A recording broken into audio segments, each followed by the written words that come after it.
Saturday morning at Riverside Country Club meant one thing: Dad's weekly humiliation session disguised as golf.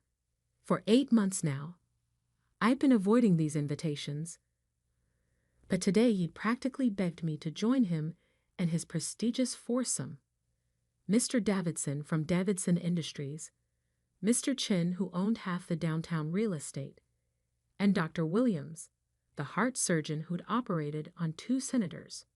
"Just 9 holes, sweetheart," Dad had pleaded over breakfast. "Mr. Davidson keeps asking about you, and I think some networking would be good." Networking. Right. So here I stood on the first tee at 8:15 a.m., wearing chekis and a polo shirt, looking like every other country club disappointment trying to blend in with the establishment. Dad was already setting up his shot, and I could feel the weight of the conversation he was about to have. "Gentlemen," Dad announced as his golf partners approached, "you remember my daughter, Safia." Mr. Davidson, silver-haired and radiating the confidence of old money, smiled politely. "Of course. How's the job search treating you, dear?" There it was, the question that had been haunting Dad's Saturday mornings for months. "She's taking her time to find the right opportunity," Dad answered quickly, before I could speak. "Being selective about her next move." Being selective. That's what Dad called my apparent unemployment to his successful friends.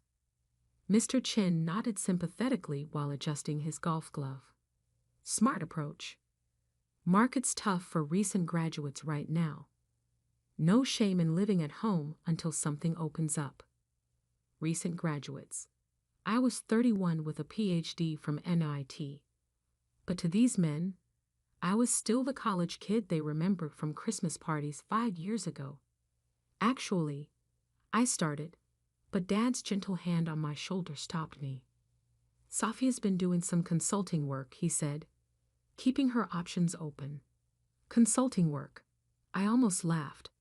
That was one way to describe running a quantum energy company that had just revolutionized power grid storage. Dr. Williams paused his practice swing to join the conversation.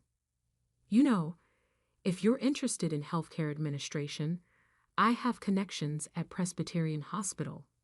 Good benefits, room for advancement." "That's generous," I replied carefully, "but I'm focused on the energy sector." "Energy?"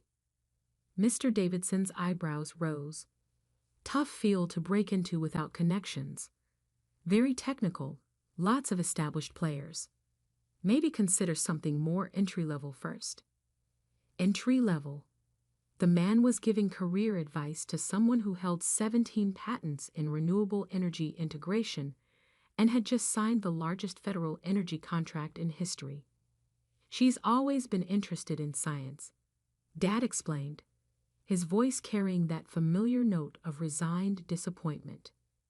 "We're hoping she finds something stable while she figures out her long-term goals." Long-term goals. As if building the company that was about to transform global energy infrastructure was just a phase I'd outgrow. "The key is managing expectations," Mr. Chin said, lining up his first shot. "Young people today get these grandiose ideas about changing the world, but you need to be realistic." Grandiose ideas.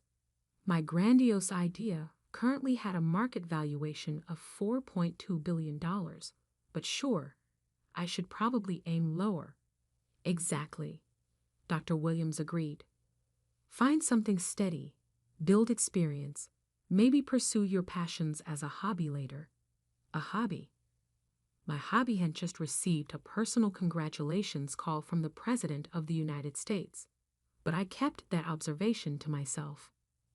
"Safia understands that," Dad said quickly.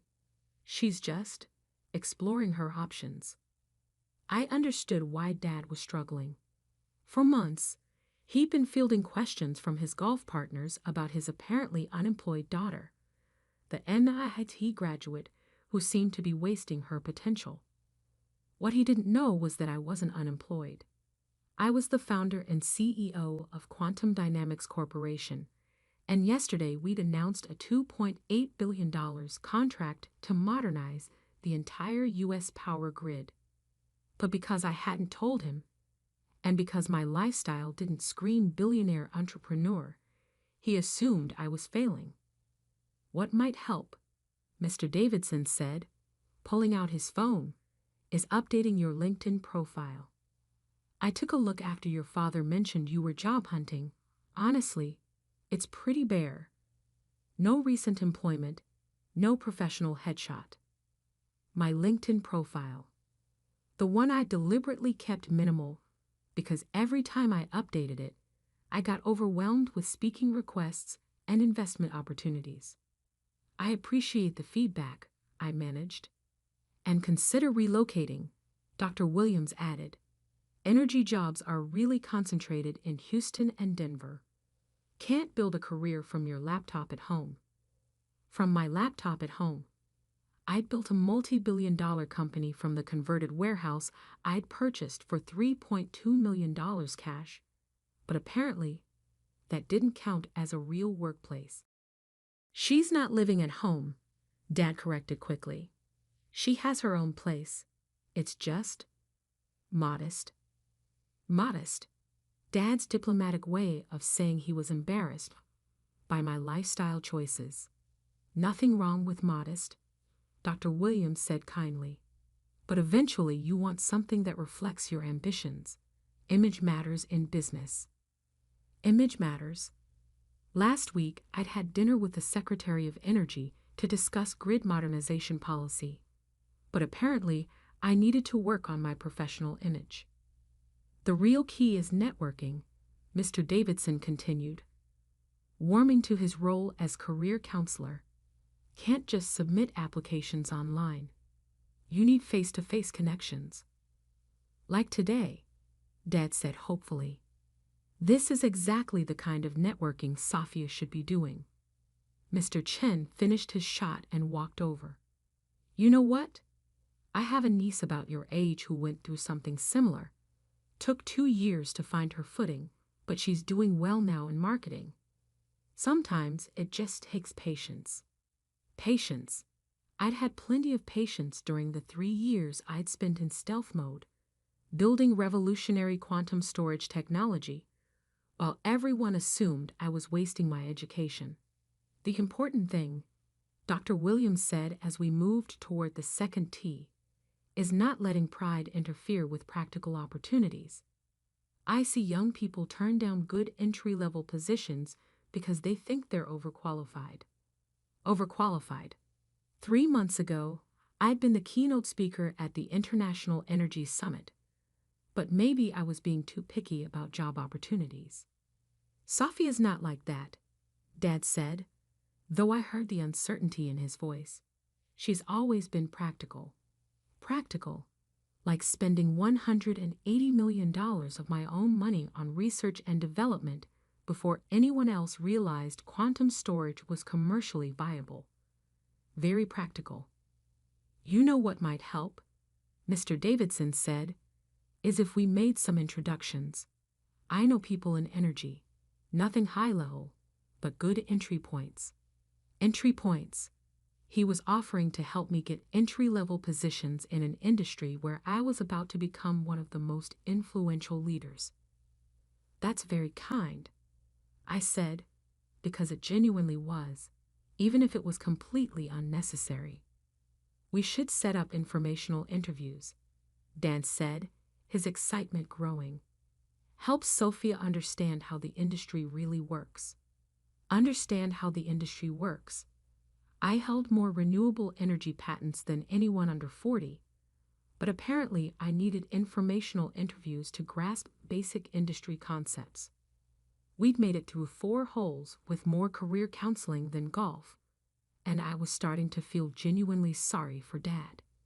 He'd clearly been making excuses for my apparent failure for months, trying to maintain his reputation among friends who all had successful children. "What you really need," Mr. Chen said as we waited for the group ahead to clear the green, "is a mentor. Someone who's navigated the business world successfully. Excellent idea. Dad agreed immediately. Safia would benefit tremendously from that kind of guidance. A mentor. My board of directors included the former Secretary of Energy, a Nobel Prize winner in physics, and the founder of Europe's largest renewable energy company.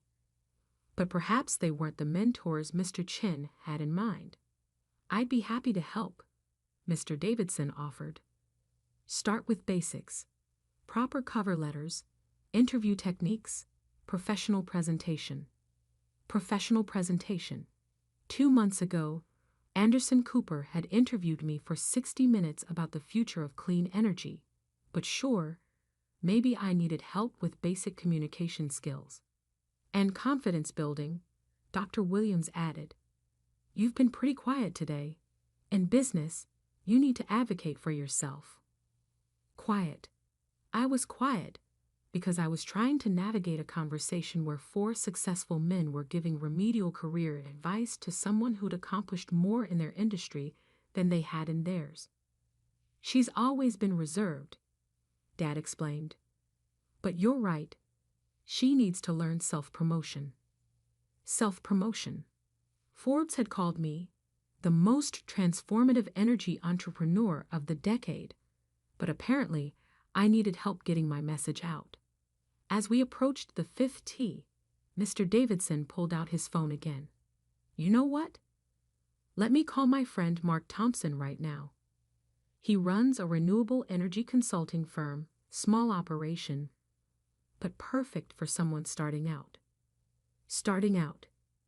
He was about to offer me entry-level employment at a company that probably licensed technology my patents had made possible. That's really not necessary, I started. Nonsense, he waved me off. Mark's great with young people. Let me just... He was actually calling someone to get me a job. The gesture was so genuinely kind and so completely misguided that I felt awful for not stopping him. Mr. Davidson, before you... No need to be nervous, he said, dialing. Mark's very approachable. Dr. Williams nodded approvingly. This is exactly what you need, Safia. Sometimes one person believing in you opens all the doors. One person believing in me. The president had personally called to congratulate me on our Department of Energy contract, but Mr. Davidson's faith was touching too. Really, that's not. Mark, Bill Davidson here. I have a brilliant young woman who might be perfect for that junior analyst opening. Junior analyst. I was about to be recommended for a position analyzing the same market trends my company was creating.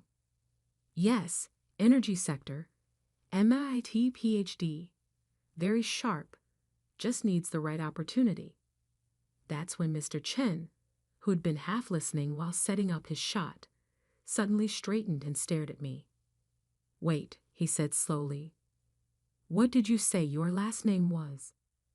Morgan. Safia Morgan. His eyes narrowed as he studied my face. Why do you look so familiar? Dad glanced over, still half focused on Davidson's phone call. She has one of those faces. People always think they recognize her. But Mr. Chen wasn't satisfied. He pulled out his phone and started typing. Safia Morgan, Energy, NIT. I watched him Google me, knowing exactly what he was about to discover. Holy shit. Mr. Chen's face went white. Bill, hang up that phone. What? Mr. Davidson looked confused, still mid-conversation. Hang up the phone. Right now. The urgency in Chen's voice made Davidson quickly end his call. Mark, let me call you back. All 3 men turned to stare at Mr. Chen, who was looking at his phone like he'd seen a ghost. Gentlemen, Chen said slowly, I think we may have made a significant error. What kind of error? Dr. Williams asked. Chen turned his phone around so they could see the screen. It showed yesterday's CNBC interview. Me sitting across from the anchor with the Tyram reading. Sophia Morgan, CEO, Quantum Dynamics Corp. $4.2 billion federal contract. The silence that followed was absolute. Dad's face cycled through confusion, recognition, and then something approaching shock. Yesterday's CNBC interview. Chen read aloud. CEO Sophia Morgan discusses revolutionary quantum storage technology and $2.8 billion Department of Energy contract. Davidson slowly lowered his phone. You're the quantum energy CEO from the news. The one who solved grid storage, Dr. Williams added, his voice barely audible. The youngest person ever to sign a multi-billion-dollar federal energy contract. Chen finished. All eyes turned to me. Yes, I said simply. That's me. Dad's golf club slipped from his hands and clattered onto the tee box. But, Davidson struggled for words. Your father said you were looking for work. I didn't say that, I replied gently. Dad said that. Everyone turned to stare at Dad, who looked like he'd never seen me before. Sophia, he said slowly, when you said you were working in energy, you meant you own an energy company. I founded it, built it from nothing over the past 3 years. 3 years, Chen repeated. The same 3 years your father's been telling us. You were figuring out your direction. I was figuring out my direction. I just figured out how to revolutionize clean energy storage in the process. Dr. Williams was frantically scrolling through articles on his phone. Forbes 30 Under 30, Time's Most Influential Leaders. Nobel Committee nomination. The consulting work, Davidson said weakly, looking at Dad. Apparently meant running a Fortune 500 company, Dad replied. The absurdity was finally hitting them. They'd spent an hour giving career advice to someone who'd just transformed the energy industry. The entry-level positions we discussed, Mr. Chen said, shaking his head. We were trying to help you get junior roles in an industry where you're apparently one of the most important people. And the networking advice, Dr. Williams added. We told you to meet people in energy. While she's probably on speed dial with every major player in the sector, Davidson finished.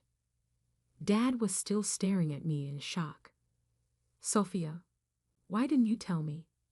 Because every time I tried to explain what I was building, you seemed to think I was being unrealistic. Remember when I mentioned the patent applications? You worried I was spending money I couldn't afford on pipe dreams. Dad winced. I remember. And when I told you about the research facility, you asked if I could afford the rent.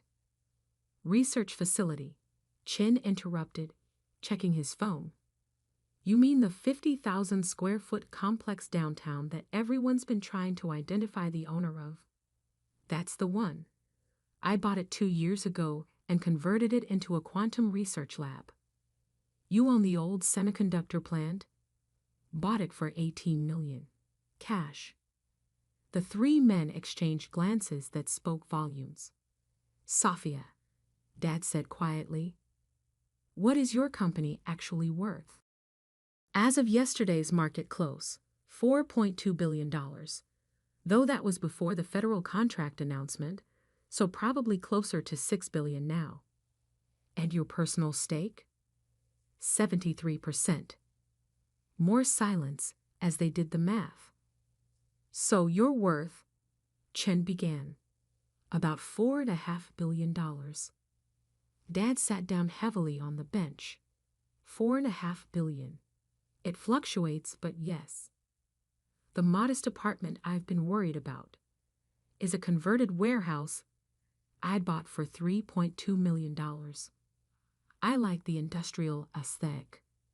And you don't drive a luxury car because I think conspicuous consumption is wasteful. The Honda gets me where I need to go. Dr. Williams looked up from his phone. Says here you're speaking at Davos next month. Next week, actually. Panel on Sustainable Energy with the German Chancellor. And you've been appointed to the President's Science Council. Accepted that position last month. Davidson looked physically ill. Sophia, I just tried to get you a $45,000 a year analyst job. It was thoughtful of you. I told Mark Thompson you were smart and just needed a break. You meant well. Chen was shaking his head. Your father's been apologizing to us for months about your career struggles, while his daughter was busy becoming one of the most successful entrepreneurs of her generation. Williams added. And we've been feeling sorry for him, Davidson said, having such a brilliant child who couldn't find her way. Dad looked up at me with something between awe and embarrassment. Sophia, the worry I've been carrying. I know, Dad.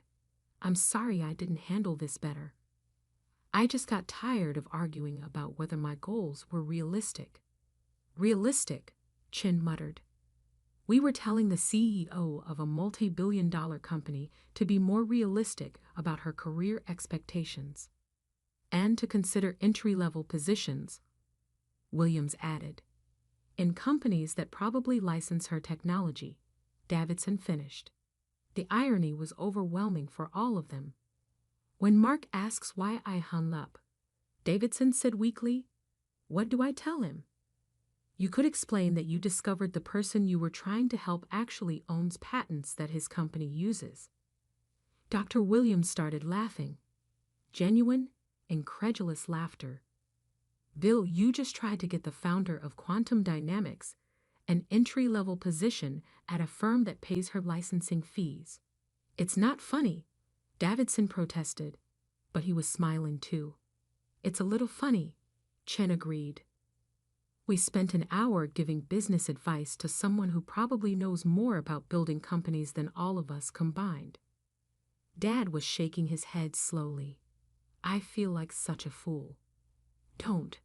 You feel like a father who was worried about his daughter's future. That's not foolish. That's loving. But I've been making excuses for you to my friends for months. And now you can tell them your daughter just signed the largest clean energy contract in U.S. history. The mood was finally shifting from shock towards something that might eventually become pride. The confidence advice we gave you, Williams said, about speaking up for yourself, was actually good advice. Presentation skills always need work. But you've already presented to everyone who matters. I've presented to everyone who matters now. But I remember starting out and not knowing anyone. Your advice would have been valuable then. Davidson was putting his phone away. Sophia, when we were telling you about being confident in interviews, I was taking mental notes. Even successful people can improve their communication skills. You were humoring us. I was learning from you.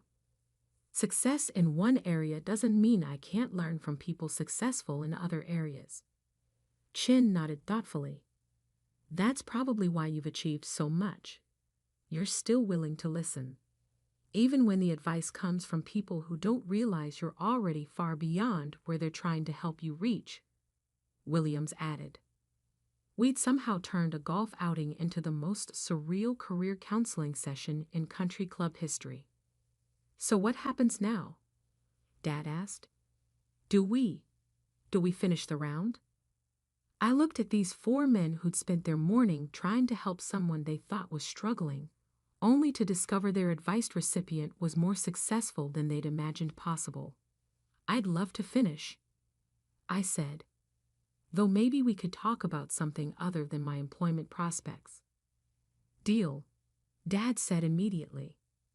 Though I reserve the right to ask about quantum energy storage, since apparently my daughter is reshaping the future of electricity, and I've been too worried about her rent to notice. That's fair. As we walked toward the 6th tee, Mr. Davidson fell into step beside me. Sophia, I hope you know everything this morning came from genuine care. I absolutely know that, and I'm grateful for it, even though our advice was completely off base. Your advice wasn't off base, it was misdirected. But the impulse to help someone succeed, that's never wrong. He smiled. Your father raised a very gracious daughter. He raised someone who understands that successful people lift others up, even when they don't realize how high that person has already climbed. And with that, we finished our round, not as a worried father and his struggling daughter, but as a family learning to see each other clearly for the first time.